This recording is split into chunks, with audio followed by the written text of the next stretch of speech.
నల్లమల పులి తెలంగాణ ముఖ్యమంత్రి కాబట్టి సరే మహబూబ్ నగర్కి వాళ్ళ మంచి చెడుల కోసం ఆయన ఏదో కొట్లన్నాడు. మళ్ళీ నీకేమైందా? ఈ ప్రాంతంలో పుట్టినవని, ఈ ప్రాంతం వాసిగా, రాయలసీమ ప్రాంతం వాసిగా ఇది ఏంది నాకు అర్థం కావటంలో. మీకున్న రిలేషన్స్తో ఈ రాష్ట్రాన్ని ఇప్పటికే సగం నాకిచ్చినారు, సగం దరిద్రం పట్టించినారు. ఎవరైనా కానీ బాగుంటే, రిలేషన్స్ బాగుంటే దానివల్ల మంచి నిధులు తీసుకొని రావాలి. అవన్నీ పాపం ఆయనేమో బాగానే చేసుకుంటారని నేను అసెంబ్లీ చెప్పాను. సో అందరూ రాయలసీమ ద్రోహి, తెలుగుదేశం పార్టీ, చంద్రబాబు నాయుడు అంటాడు. ఆయనే ఇది మొదటిసారి. ఆయన ముఖ్యమంత్రిగా ఉన్నప్పుడు ఆల్మట్టి ఎత్తు పెంచుతున్నప్పుడు మనం మాట్లాడలేదు. ఆ రోజు బీజేపీతోనే ఉన్నాడు, ఇప్పుడు ఆల్మట్టి పెంచుతున్నాడు. అయినా కానీ మాట్లాడలేని పరిస్థితుల్లో ఉన్నాడు. ఒక కాంగ్రెస్ ముఖ్యమంత్రి ఎంత నీట్గా చెప్తున్నాడు, నీతో సంబంధం లేని అతను, నీ కేవలం శిష్యుడు కానీ, నీ కింద నీ అనుచరుడుగానో లేకుంటే నీతో పాటు పనిచేసిన వ్యక్తిగానో ఆయన ఇంత మాటలు చెప్తుంటే ఏంది నాకు అర్థమే కావట్లే. అసలు ఏంది ఈ రాయలసీమ ఎత్తిపోతల పథకం ఎందుకు జగన్మోహన్ రెడ్డి గారు తీసుకొని రావడం జరిగింది? వీటన్నిటిని కూడా జనాలు, మనము రాయలసీమ వాసులుగా మనం కూడా తెలుసుకోవాలా, ఆలోచించుకోవాలా. ఎక్కడ ఇది బీజం పడింది, ఎందుకు ఈ బీజం పడిందని. ముఖ్యంగా శ్రీశైలం నుంచి రాయలసీమకు, నెల్లూరు జిల్లాకు, చెన్నైకి తాగునీటి అవసరాల కోసం పోతిరెడ్డిపాడు హెడ్ రెగ్యులేటర్ 881 అడుగుల ఎత్తులో ఏర్పాటు చేశారు. 880 కంటే 880 కంటే ఎక్కువ ఉంటేనే పోతిరెడ్డిపాడు ద్వారా మనం నీళ్లు తీసుకొని రావచ్చు అని. అప్పుడు దానికి అంతకుముందున్న డిజైన్ని రాజశేఖర రెడ్డి గారు వచ్చిన తర్వాత దాన్ని 44,000 అడుగులకు చేసినాడు. 44,000 క్యూసెక్స్లు తీసుకొని పోవడానికి ఆయన ఏర్పాటు చేయడం జరిగింది. 44,000 క్యూసెక్స్ని తీసుకొని పోవడానికి. ఆ రోజు కూడా ఇదే దేవినేని ఉమా ప్రకాశం బ్యారేజ్ మీద దొరలాడా, పొర్లు దండాలు పెట్టారు. నేను చెప్తున్నా వాళ్ళ పార్టీ యొక్క స్టాండ్. ఇక్కడ ఒక మాట, అక్కడ ఒక మాట, రెండు కళ్ళ సిద్ధాంతము, ఇవన్నీ ఎవరిని మోసం చేయడానికి. ఆ రోజు కూడా దేవినేని ఉమా అక్కడ చేసినాడు, మాకంతా ఇబ్బంది జరుగుతుంది అని చెప్పేసి. అయినా రాజశేఖర రెడ్డి గారు ఏమాత్రం ఇది తగ్గకుండా ఆ కార్యక్రమం చేయడం జరిగింది. 854 అడుగుల కంటే ఉంటే 7,000 క్యూసెక్స్, 841 అడుగులు ఉంటే 2,000 క్యూసెక్స్ మాత్రమే నీళ్లు తీసుకునే వీలు ఉంటుంది.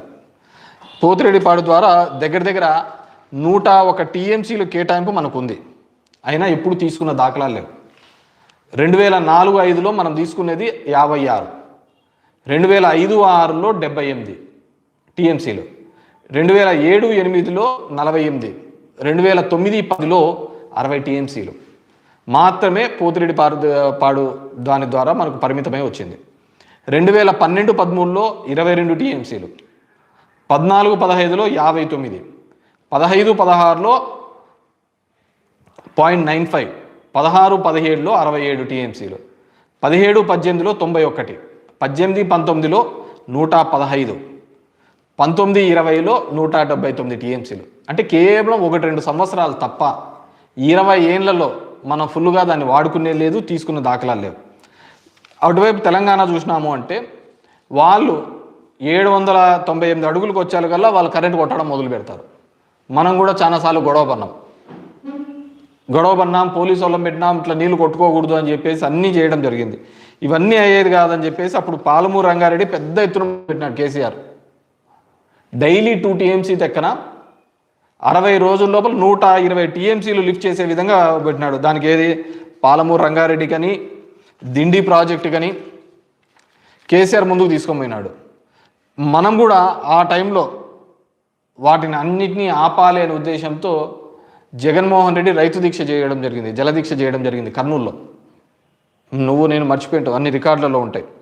దాని తర్వాత జగన్మోహన్ రెడ్డి ఇట్లయితే కాదు, రాయలసీమ ప్రాంతం ఈ విధంగా అయితే ఇబ్బంది పడుతుందనే ఉద్దేశంతో 800 అడుగులకే రోజుకు 3 టీఎంసీలు నీళ్లు తీసుకొని పోయడానికే ఈ రాయలసీమ లిఫ్ట్ ఇరిగేషన్ ప్రాజెక్ట్ అనేది తీసుకొని రావడం జరిగింది.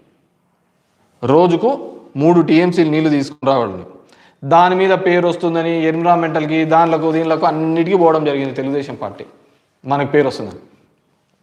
అయినా కానీ ఒక సైడ్ ఎన్విరాన్మెంటల్ని మన పని క్లియరెన్స్ దానిలకు మనం ఒక సైడ్ ఆ పని అఫీషియల్ వర్క్ చేస్తున్నా కానీ డ్రింకింగ్ వాటర్ కానీ ఇప్పటికే దగ్గర 795 కోట్ల రూపాయలు దానికి సంబంధించిన ప్రాజెక్టు పనులు కూడా చేయడం జరిగింది.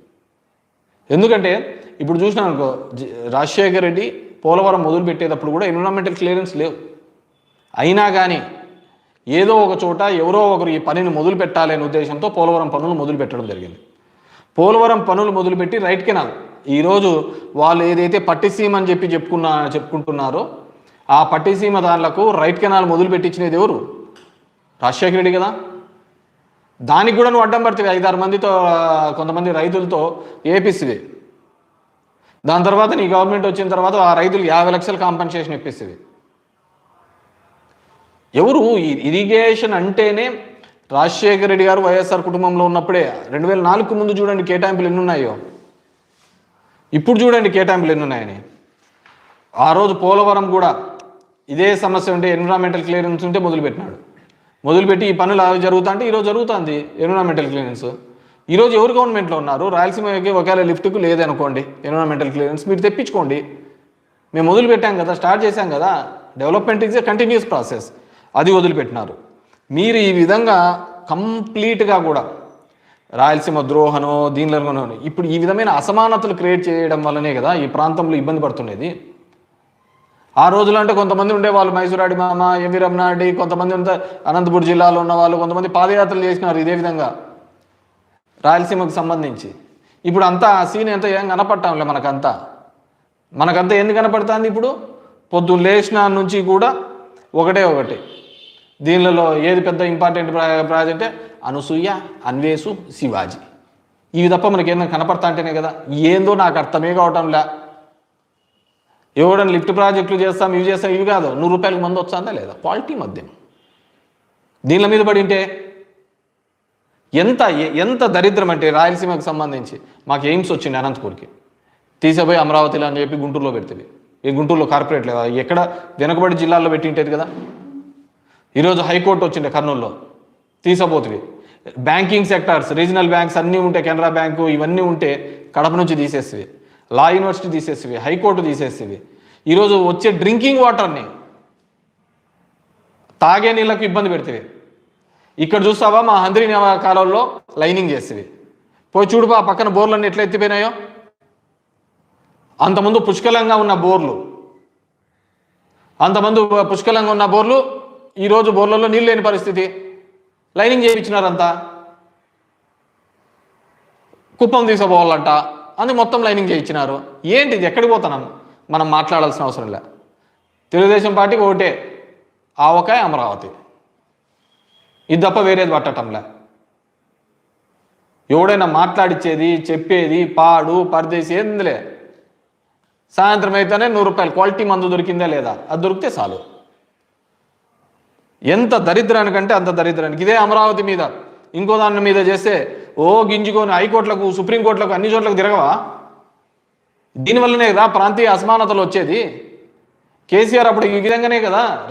తెలంగాణ ఉద్యమం ఎప్పటి నుంచో ఉంది, కానీ తెలంగాణ ఉద్యమాన్ని గట్టిగా చేపట్టినది ఈ ప్రాంతీయ అసమానతలు ఉన్నాయనే కదా.